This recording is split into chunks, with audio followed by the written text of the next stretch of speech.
सबको जय मसीह की। मैं प्रभु का दिल से धन्यवाद करता हूँ एक और इस फास्टिंग प्रेयर में प्रभु लेकर आया। इस दिन के लिए प्रभु का धन्यवाद हो। मैं विश्वास करता हूँ कि आप लोग वचन को सुन रहे हो और प्रभु में बढ़ रहे हो। पिछले दिनों से हम लोग सीख रहे हैं यीशु मसीह के स्वभाव के बारे में, यीशु मसीह के स्वभाव के बारे में। हम अलग अलग तरीकों में, अलग अलग लेवल में प्रभु बातें कर रहा है हमसे। पिछली बार हमने पवित्र आत्मा के बारे में बताया कि पवित्र आत्मा अगर हमारे जीवन में है, पवित्र आत्मा के द्वारा जिएंगे तभी हम उसके स्वभाव में बढ़ पाएंगे, क्योंकि पवित्र आत्मा के फल है, पवित्र आत्मा के मतलब फल ही हमें यीशु मसीह के स्वभाव में जीना सिखाते हैं। आज उसी का एक टॉपिक और है, मैं आप लोगों को कुछ बताना चाहता हूँ। उपवास का महत्व क्या है, उपवास हम रखते क्यों हैं। कई लोग तो मानते नहीं कि उपवास रखना चाहिए। वो तो यीशु मसीह से भी ऊपर जा चुके हैं। वो कहते हैं कि हमें उपवास रखने की जरूरत ही नहीं है। पर मेरे प्रियो, अगर उपवास नहीं है तो आप परमेश्वर के साथ चल भी नहीं सकते।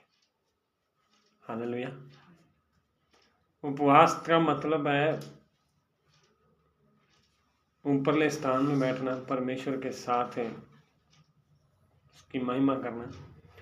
उपवास का मतलब है कि अपने आप को परमेश्वर के लिए देना। पवित्र आत्मा भी आपके अंदर बिना उपवास के काम नहीं कर सकती।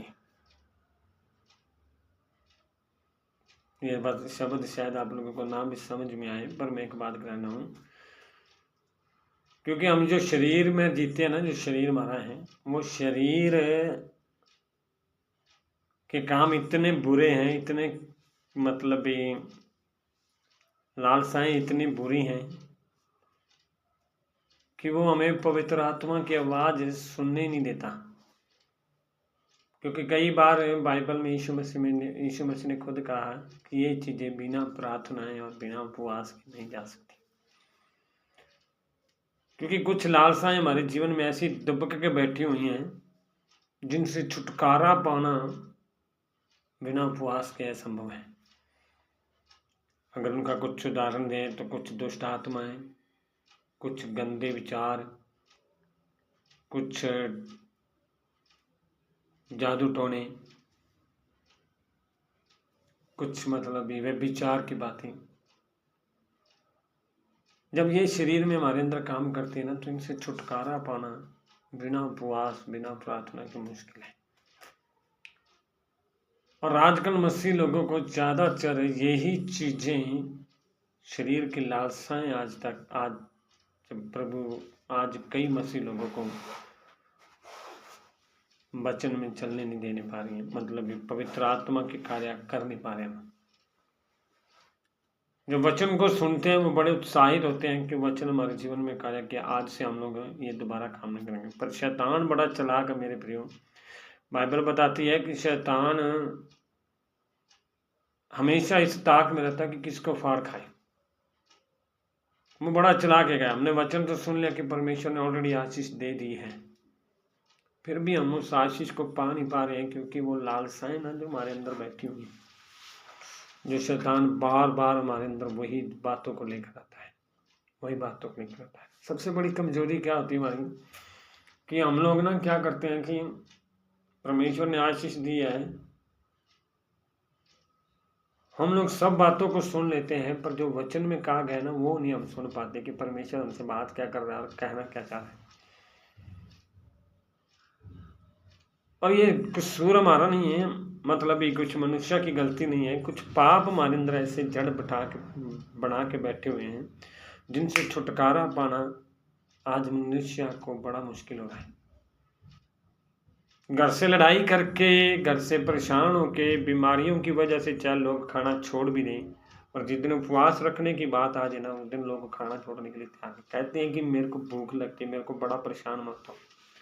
मेरे प्रियो, मैं आज आपको ये कहना चाहता हूँ कि अगर तुम लोग मसीह के लालसा को पूरा करना चाहते हो, मसीह के स्वभाव में जीना चाहते हो, तो सबसे पहला आपको एक निर्णय लेना पड़ेगा कि आप कम से कम हफ्ते में 2 बार उपवास जरूर रखो। मैं खुद रखता हूँ, मैं ये नहीं कहता, आप लोगों को बता देता हूँ, मैं खुद रखता हूँ। क्योंकि जब तक आप उपवास में, उस प्रार्थना में नहीं बैठोगे, उस परमेश्वर के हजूरी में नहीं आओगे, आप शरीर की लालसाओं को नहीं मार सकते। शायद कुछ बातों में आपने जीत पाई होगी, कुछ बातों में आपको परमेश्वर ने आशीषित किया होगा, पर कुछ ऐसे पाप आज भी हैं जो हमें मसीह में चलने से रोकते हैं, मसीह में चलने से रोकते हैं। क्योंकि हम लोग नहीं जानते कि हम लोग कौन से पाप किए हुए हैं, हमने नहीं पता हमें कौन से गुनाह किए हुए हैं। कुछ पाप हम खुद करते हैं और कुछ पाप हमारे पीछे से आते हैं। बाइबल बताती है कि कुछ पापों की सजा नहीं है, पर कुछ पापों की सजा अभी तक भी चल रही है।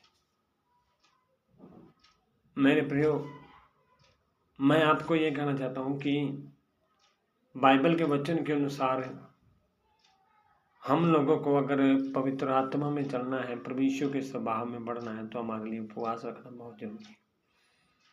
मैं एक छोटा सा वचन लेके आप लोगों के सामने आना चाहता हूँ। आप लोगों ने पढ़ा है गलातियों की किताब, गलातियों की पत्री, उसका 5 अध्याय का 16 और 17 वचन। पर मैं तुमसे कहता हूँ, आत्मा के अनुसार चलो तो तुम शरीर की लालसा किसी रीति से पूरी न करोगे। क्योंकि शरीर आत्मा के विरोध में और आत्मा शरीर के विरोध में लालसा करता है, और ये एक दूसरे के विरोधी हैं, इसलिए कि जो तुम करना चाहते हो वह न करने पाओ। पौलुस इसमें एक बड़े साफ तरीके से कहता है कि अगर तुम आत्मा के अनुसार चलोगे तो शरीर के काम को कभी भी पूरा नहीं कर पाओगे। फिर कहता है शरीर के काम करोगे तो फिर तुम आत्मा के कार्य नहीं कर पाओगे। ये लोग एक डुप्लीकेट बातें हैं लोगों की, कि सारा दिन तो गाली गलौज कहते हैं और फिर कहते हैं मैं 2 घंटे मेरा प्रार्थना में मन लग गया। मैं तो हैरान होता हूँ कई बार कि प्रभु ऐसे लोगों को इस पृथ्वी में अभी तक रखे बैठा है। झूठ भी लोग मारते हैं तो इतना प्यार से मारते हैं कि सामने वाला भी हैरान हो जाता है कि ये झूठ कैसा है ना। बाइबल को भी उन्होंने झूठा बना दिया है, अपनी बातों को इतना सच्चा बना दिया है कि उनके सामने बाइबल भी झूठी होगी। बाइबल में अगर यीशु मसीह ने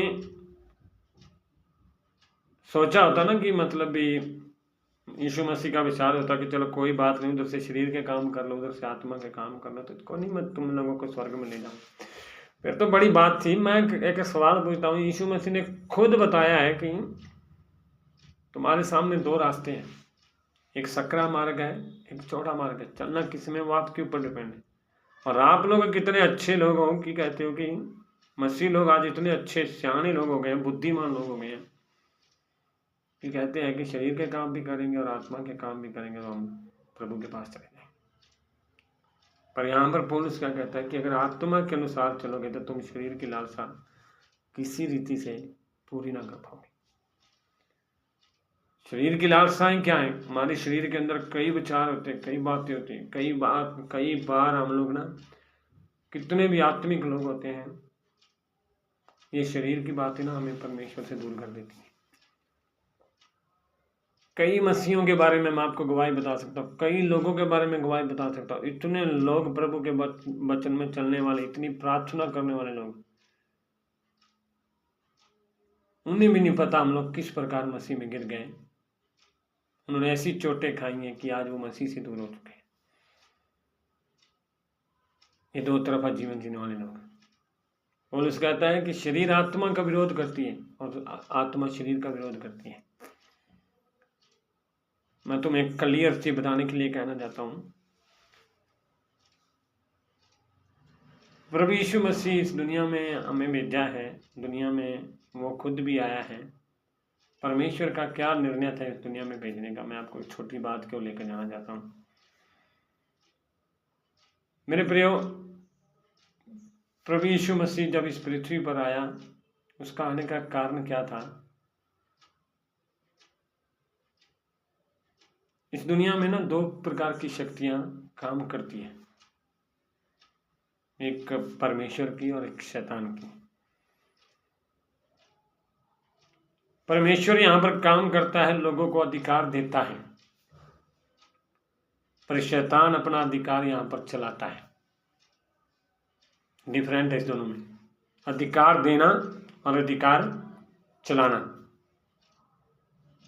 अधिकार देने का मतलब है कि ये काम तुम अपनी खुशी से करो, अधिकार चलाने का मतलब है कि जो मैं कहता हूं वही करो।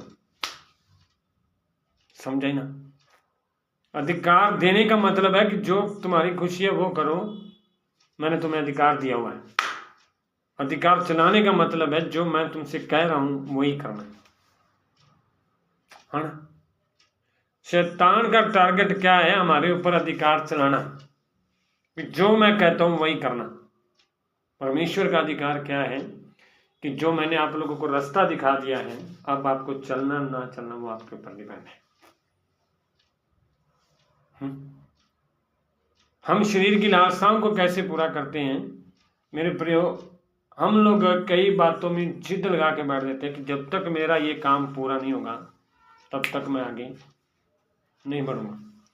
इसका मतलब आप लोग किसके अधिकार को पूरा कर रहे हो? शैतान के पूरा कर।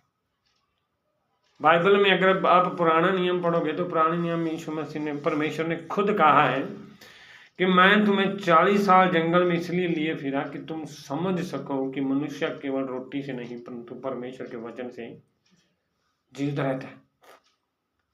और यहां तक कि उसने ये भी बातें बताई कि तुम खुद देख लो, 40 साल तक ना तुम्हारे कपड़े पुराने हुए, ना तुम्हारी जूतियां घिसी, ना तुम्हें किसी बीमारी ने पकड़ा, ना किसी समस्या है। 40 साल तक मैं तुम्हें जंगल में लिए फिरा, आज तक भी तुम्हें अगर कोई समस्या नहीं हुई तो इसका कारण ये नहीं है कि मैंने तुम पर अधिकार चलाया, पर मैंने इसका कारण यह है कि मैंने अपना अधिकार तुम्हें दिया और तुमने उस अधिकार को समझा।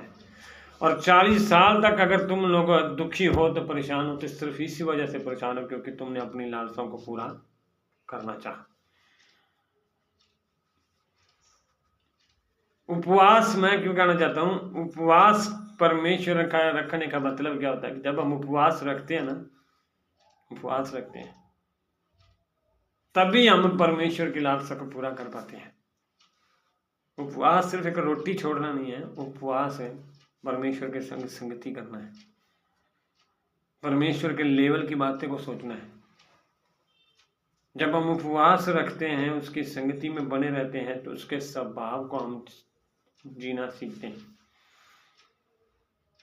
पता नहीं आप लोग कभी उपवास रख के ऐसा अनुभव किया है कि नहीं किया? मैं उपवास जब भी रखता हूँ ना, जब भी मैं उपवास में बैठता हूँ, मेरा पवित्र आत्मा मुझे सिर्फ एक ही बात सिखाता है, मत डर, मैं तेरे साथ हूँ, मैं तेरे साथ हूँ, मत डर। मेरे सामने कितनी भी बड़ी समस्या आ जाए, कितनी भी बीमारी बड़ी आ जाए, अगर जिस दिन मैं उपवास में बैठ गया ना, उस दिन पवित्र आत्मा का वर्ड एक ही मेरे पास आएगा, मत डर, मैं तेरे साथ हूँ। उसका मतलब क्या है कि तेरी समस्या बड़ी नहीं है, तो इस समस्या का जब समस्या बड़ी नहीं तेरी, पर समाधान करने वाला परमेश्वर मैं तेरा बना हूं। इस करके ना मैं आप लोगों को यही कहना चाहता हूँ, जब आप लोग उपवास में बैठते हो ना तो आप एक उस लेवल पर पहुंच जाते हो जहां पर परमेश्वर आपको लेकर जाना चाहता है। इसलिए पौलुस यहाँ कहता है कि अगर तुम शरीर, क्योंकि शरीर आत्मा के विरोध में है और आत्मा शरीर के विरोध में लालसा करता है और ये एक दूसरे के विरोधी हैं, इसलिए कि जो तुम करना चाहते हो वो तुम ना कर नहीं पाते। आज कई मसीह लोग क्या करते हैं, प्रार्थना भी करते हैं और फिर भी घर में जाकर उल्टे काम वही करते हैं, क्योंकि वो 1-2 दिन तो उस वचन को याद रखते हैं, अगले दिन भूल जाते हैं, फिर वही काम पुराने में याद आ जाते हैं। मगर प्रभु की संगति में रहने का सबसे बढ़िया तरीका क्या है? संडे वाले दिन उपवास होता है, मंडे, ट्यूसडे, वेडनेसडे, 3 दिन गए, फिर वीरवार फिर उपवास रखो, फिर प्रभु की हजूरी में बैठ जाओ, प्रभु से बात करो कि पवित्र आत्मा मेरे से कौन सी गलती हुई है, याद रखना, बिना उपवास के आप परमेश्वर के सामने नम्र और दीन भी नहीं हो सकते। आज मसीह लोग इतना घमंड से भरे हुए हैं, उन्हें अपनी गलती का एहसास ही नहीं होता, क्योंकि शरीर उनके ऊपर इतना हावी है कि हर काम शरीर के द्वारा करना चाहते हो, चाहे वचन का हो, चाहे प्रार्थना का हो, चाहे कुछ चीज मांगने का हो, चाहे कुछ भी हो, शरीर के द्वारा ही करना चाहते हैं। इतना घमंड से भरे हुए हैं कि अगर पूरा हो गया तो प्रभु के धन्यवाद, और ना हुआ तो चलो दूसरी चर्च, तीसरी चर्च, चौथी चर्च। क्या बात है, इतना लोगों के अंदर शरीर के काम भरे पड़े हैं कि कोई पास्टर की ना बात सुनने के लिए तैयार नहीं है। अगर पास्टर प्रार्थना में वचन के बारे में किसी और के द्वारा भी बात कर रहा है, वो उन्हें सीधा लगेगा कि ये तो मेरे बारे में बात कर रहा है। इतना शरीर के काम उनके अंदर भरे पड़े हैं और अपने जीवन को प्रभु के सामने देने के लिए तैयार नहीं है। और कई मसीह लोग वहीं पर रुके रहने का कारण क्या है? उनके शरीर के काम इतने बढ़ चुके हैं कि वो प्रभु को समय देना ही नहीं चाहते। हालेलुया। फिर क्या होता है कि जब प्रभु के सामने आते हैं, मांगते हैं, तो मांगने से जब उन्हें नहीं मिलता तो फिर कहते हैं हमारे प्रभु सुनता नहीं। उपवास रखने का तरीका बड़ा प्रभु ने नए नियम में बहुत अच्छा दिया। पुराने नियम का उपवास अगर आप देखोगे ना तो कभी रख नहीं पाओगे। पुराने नियम का उपवास मैं आपको बताता हूँ कि योएल की किताब है, उसमें 2 अध्याय में बहुत अच्छे तरीके से बताया गया कि उपवास तुम लोगों का कैसे रखना चाहिए। और जब वो उपवास हम रखते हैं तो मैं कहता हूँ कि आप लोग ना उस उपवास को रखना ही आप लोगों के लिए बड़ा मुश्किल हो जाएगा। योएल 2:12 में कहता है, तो भी यहोवा की यह वाणी है, अभी भी सुनो, उपवास के साथ रोते पीटते और अपने पूरे मन से फिरकर मेरे पास आओ। अपने वस्त्र नहीं परंतु अपने मन को ही फाड़ कर अपने परमेश्वर यहोवा की ओर फिरो। ये था पुराने नियम का उपवास। और एक और बताऊं, ये योना में की लिखा है,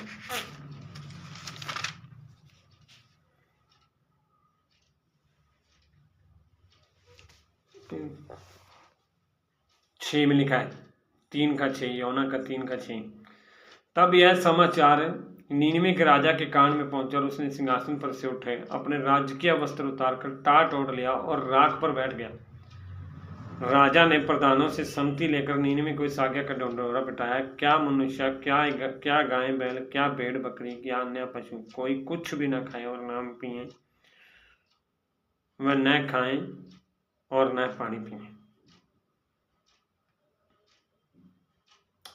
मनुष्य और पशु दोनों टाट ओढ़े और वे परमेश्वर की दुआई चिल्ला चिल्लाकर करें और अपने कुमार्ग से फिरें और उस उपद्रव से जो वे करते हैं पश्चाताप करें।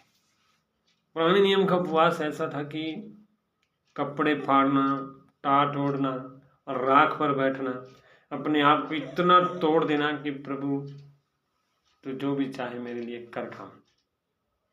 नींद आ रही ना? जो भी काम करना चाहता प्रभु मेरे लिए कर। पर नए नियम में यीशु मसीह ने क्या बोला है? ना मैं तुम्हारे कपड़े पड़वाना चाहता हूँ ना कुछ, सिंपल मन से अपने आप को मेरे सम्मुख लेकर आओ।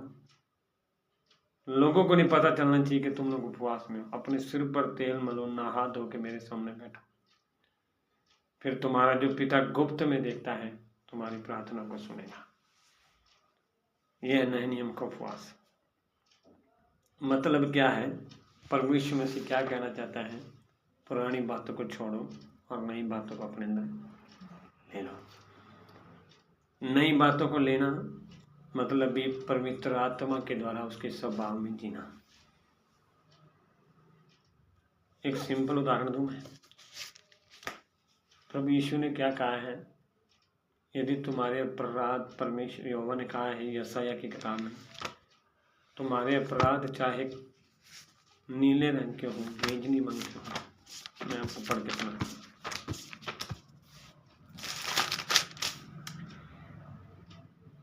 1:18 यशायाह 1:18 में यहोवा कहता है, आओ हम आपस में वाद विवाद करें, तुम्हारे पाप चाहे लाल रंग के हों तो भी वे हिम के समान उजले हो जाएंगे, और चाहे अरंगवानी रंग के हों तो भी वे हम उनके समान श्वेत हो जाएंगे, यदि तुम आज्ञाकारी होकर मेरी मानो। मेरे प्रिय, एक बात बताऊं मैं, आज ना मसीह लोग कई कन्फ्यूज में बैठे हैं, कहते हैं कि जी इतने पाप करते हैं हम लोग, कैसे क्षमा होंगे। मेरे प्रिय, जब भी आप प्रभु के पास आते हो ना, प्रभु के पास, समस्या प्रभु में नहीं है। जब भी प्रभु के पास आते हो ना, वो तुम्हारे सारे पुराने पापों को क्षमा कर देता है। अब समस्या किस में है?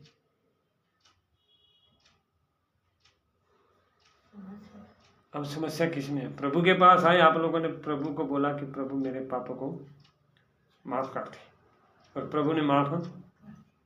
अब वो समस्या किस में है? अब समस्या हम में है। जब प्रभु ने हमने बोल दिया कि प्रभु आज से लेकर मैं गलतियां, जब प्रभु ने गलतियां माफ कर दिया है, तो क्या हमारा हक है दोबारा वो गलतियां करने का, दोबारा गुनाह करने का, दोबारा वो पाप करने का? प्रभु, जब भी आप प्रभु के पास आते हो ना, मैं एक सिंपल उदाहरण, वो प्रभु आपकी सारी पुरानी बातों को भूल जाता है, और दोबारा दोबारा जब भी समस्या आपके ऊपर आती है, किसकी वजह से आती है? आपके खुद की वजह से आती है। जब भी प्रभु के पास आते हो, वो प्रभु आपको स्मरण नहीं करता। एक सिंपल उदाहरण देता हूं मैं, जब कलवरी क्रूस पर यीशु मसीह आया ना, कलवरी क्रूस पर, पुराने नियम में क्या होता था? पुराने नियम के अंदर जब भी कोई पाप होता था, पाप मैंने किया,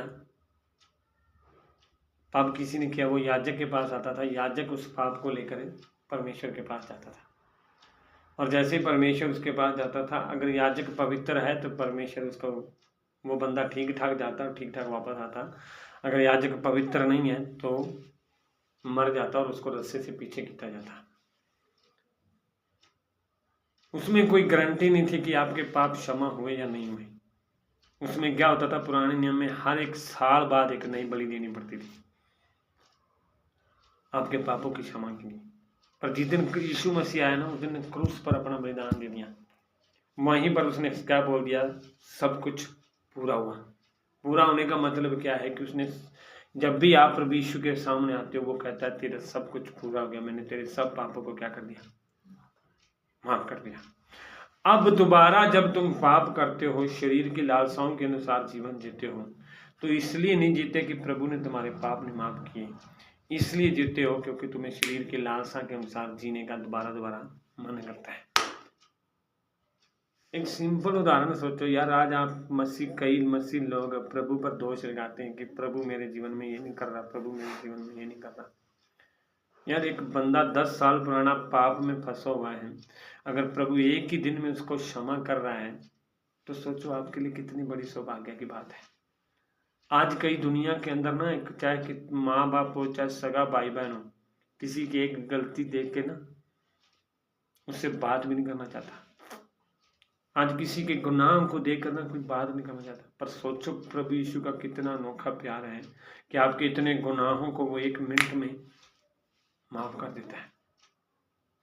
और फिर भी हम लोग क्या करते हैं? बार बार वही काम करते हैं, बार बार वही पाप करते हैं। या तो हमने आज तक उस परमेश्वर के वचन को समझा नहीं, या फिर हम लोग जानबूझ के ये पाप करते हैं,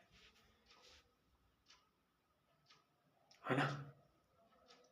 और उसके छुड़ाने का सिर्फ एक ही रीजन है, वो है उपवास। जब हम उपवास में बैठते हैं तो ऑटोमेटिक हमारे शरीर की लालसाएं खत्म होना शुरू होती है।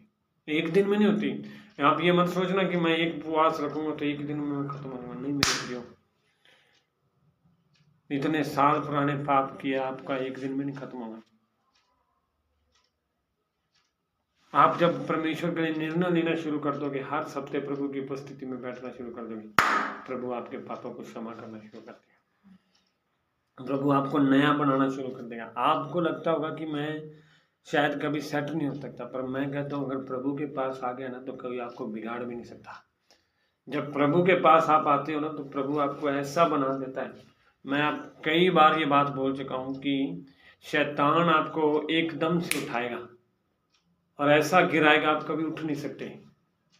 पर परमेश्वर की आत्मा आपको ऐसा उठाएगी ना, एक बार आराम आराम से उठाएगी, ऐसा उठाएगी कि किसी की ताकत नहीं, कोई आपको नीचे गिराएगा।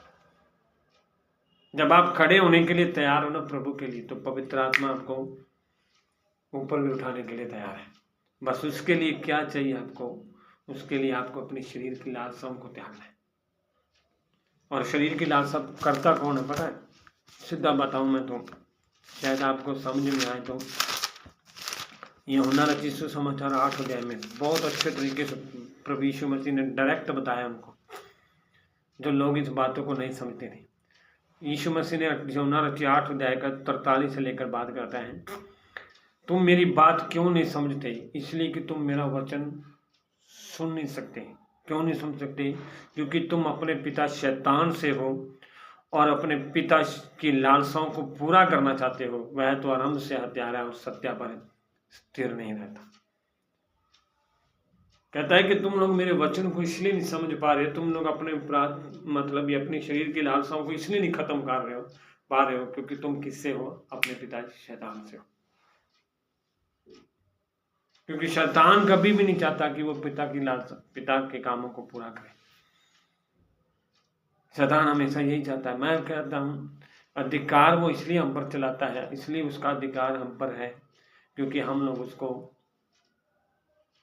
अपना समय देते हैं। उसके लिए हम अपना खुद अपनी हमारी इच्छाएं ना, जो हमारी इच्छाएं, जो हमारी सोच है, हमारी समझ है, हम पर शैतान को दे चुके हैं। फिर वो हमारी इच्छाओं के अनुसार, हमारी सोच के अनुसार हमसे खेलता है। जब वो खेलता है तो फिर हमें उस पाप से, उस गंदगी में बार बार लेकर जाता है, बार बार लेकर जाता है, बार बार बार बार बार बार। एक बात बताऊं मैं, जिस दिन आपके मुंह से ये निकल जाए ना, शैतान का सबसे बड़ा टारगेट आपको बीमार करना नहीं, बड़ा टारगेट आपको दुखी करना नहीं। सबसे बड़ा टारगेट शैतान का पता क्या है? आपके मुंह से परमेश्वर को गलत बुलाना। आपके मुंह से परमेश्वर को गलत बुलाना कि परमेश्वर तूने मेरे लिए किया क्या है।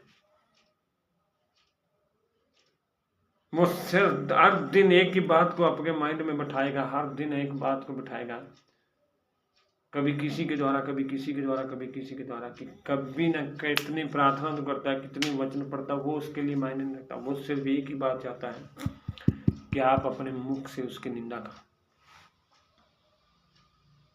अय्यूब से उसने वही करवाया। अय्यूब था जो, अय्यूब अपने शरीर को मारकर हर दिन प्रार्थना करता था, हर दिन वचन पढ़ता था, हर दिन सवेरे सवेरे उठ के शरीर को मार के क्या करता था? परमेश्वर की स्तुति करता था। पर शैतान ने क्या किया? शैतान जाके खुद परमेश्वर को क्या बोलता है कि ये जो बंदा तेरी आराधना स्तुति कर रहा है ना इतनी सवेरे सवेरे उठ उठ के, सिर्फ इसलिए नहीं कर रहा कि ये तेरे से खुश है, इसलिए कर रहा है कि तूने ये सारा कुछ इसको दिया हुआ है, इसलिए वो तेरी आराधना कर रहा है। मेरे प्रियो, आज एक सवाल है, क्या आप प्रभु की आराधना इसलिए करते हो कि तुम्हें कुछ मिला है, कि यहाँ इसलिए करते हो कि वो एक उद्धारकर्ता परमेश्वर, वही एक जीवित परमेश्वर। अगर आपको कुछ मिला है तो इसलिए आराधना कर रहे हो, तो मैं कहता हूँ आप, कोई वो दिन दूर नहीं है जब आप परमेश्वर से दूर हो जाओगे। पर अगर आपको कुछ परमेश्वर के उद्धार को चखा है, उसके उद्धार को समझा है, तो चाहे शैतान कितना भी जोर लगा ले, आपको परमेश्वर से दूर नहीं कर पाएगा। वो अय्यूब के साथ हुआ, परमेश्वर ने खुला चैलेंज दे दिया उसको, जा, अगर तेरे को ऐसे लगता ना कि मैंने इसको कुछ दिया है तभी ये मेरी आराधना करता, जा उसका सारा कुछ छीन ले। और बाइबल इसके बारे में क्लियरिटी बताती है, सब कुछ खोने के बाद भी अय्यूब ने परमेश्वर की निंदा नहीं की। जब मेरे प्रिय हमारे मुख से ना परमेश्वर की निंदा होनी शुरू हो जाए, जब हमारे मुख से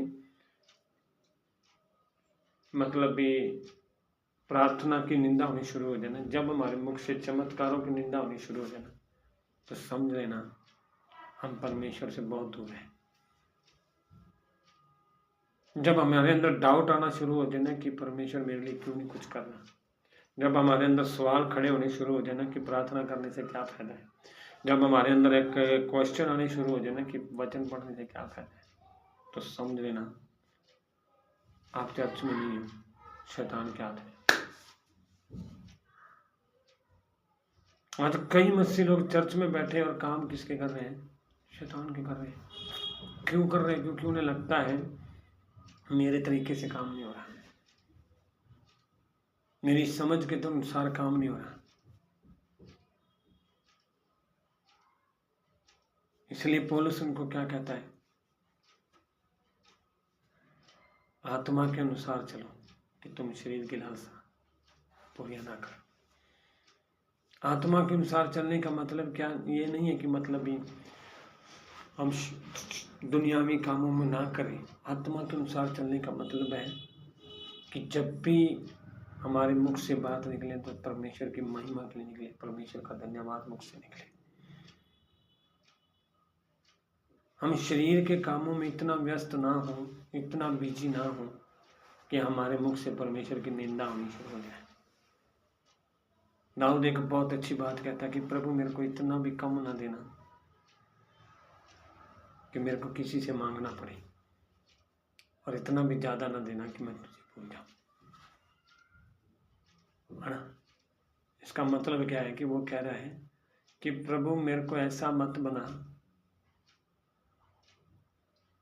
कि मैं तुझे बुरा कह दूं, और ऐसा भी मत बना कि मैं अपने से ज्यादा, तेरे से ज्यादा मैं अपनी बड़ाई कर लेता हूं। मेरे प्रिय, मैं आपको सिर्फ ये कहना चाहता हूँ, हमारी शरीर की लालसाएं ना कई बार हमारे अंदर इतना प्रभावी हो जाती हैं कि हम परमेश्वर की निंदा करनी शुरू कर देते हैं। उपवास रखना रोटी छोड़ना नहीं होता। उपवास रखने का मतलब है हमारा कनेक्ट परमेश्वर के साथ होना, हमें नम्र और धीर बनाना। कई बार हमारा घमंड, हमारा लालच, कई बार हमारी अभिलाषाएं इतना हमारे शरीर के अनुसार प्रभावित कि हम मसीह में होने के बावजूद भी ऐसे ऐसे काम करते हैं जो नहीं करने चाहिए। जितना आप उपवास रखोगे उतना परमेश्वर आपको नम्र बनाएगा, उतना दीन बनाएगा, उतना आपको नीचे लेकर जाएगा, उतना आपको प्रभु उस मोड़ पर लेकर जाएगा कि परमेश्वर की महिमा आपके द्वारा हो जाए। उपवास का मतलब ये नहीं है कि आज आपने उपवास रख दिया तो आप पवित्र हो गए। उपवास का मतलब ये है हर दिन आपको पवित्रता में चलाना है, उसका काम है। तभी हम हमारे अंदर से परमेश्वर का स्वभाव प्रकट हो पाएगा।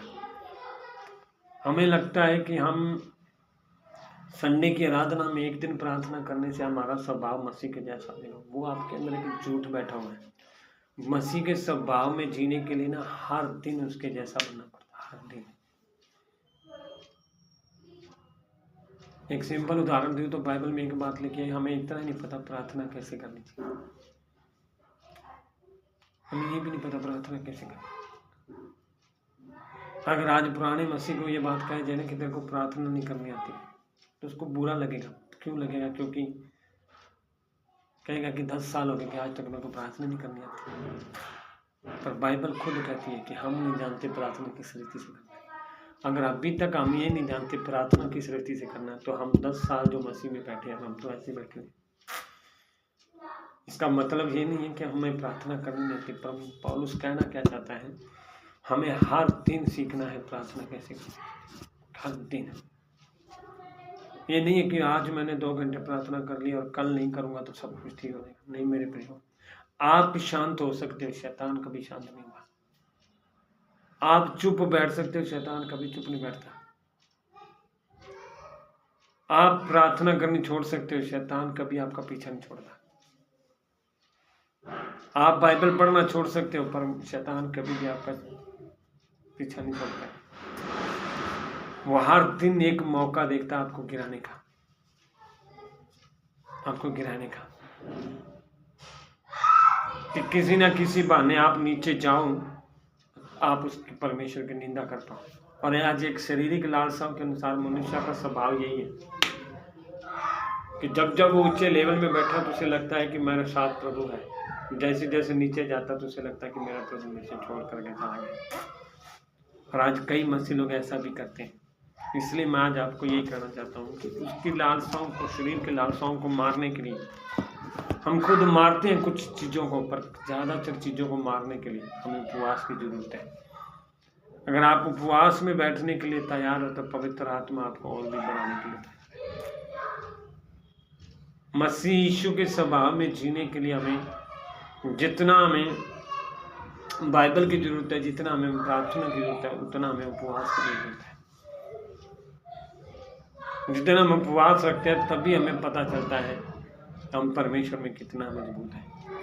एक सबसे बड़ा झूठ जो मसीह लोगों के अंदर बैठा है कि मेरे उपवास रखने से क्या हो जाएगा, या कई लोग रखने की कोशिश करते तो मेरे से रहा नहीं जाता। मेरे प्रियो, ये आप नहीं कह रहे हो, आपके अंदर का शैतान कह रहा है कि आप नहीं रख पाओगे। आप उसको हराना सीखो, आप उसके संग लड़ना सीखो कि क्यों नहीं मैं रख सकता।